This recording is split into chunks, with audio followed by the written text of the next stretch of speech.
First of all, I want to add an alarm. Then I click the button add your alarm. So then I saw two buttons. One is input schedule, the other is the import schedule. But I'm a little bit confused about what is import schedule is, where it is import from. But it is clearly that I can input the depart time manually. Then I click the button input schedule. Then there is a map. I think it used Google Map interface.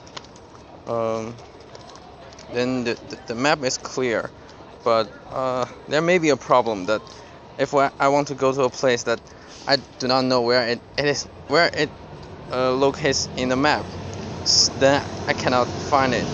So I just find a place that I know where it is. Then I choose choice boxes. I choose 13. Then I set alarm.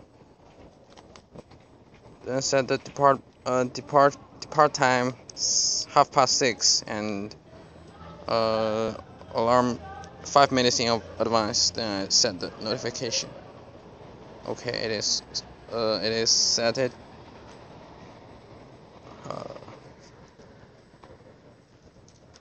Input my calendar, and now this is all my calendar, and but the time is not sorted by time. And okay, I want to choose this one, the University Commons, and it's 8 o'clock in the morning. Oh, okay, Rollins Hall, and the end stop is it's located near to the University Commons. Choose one station. Choose to route. This time is located. Okay.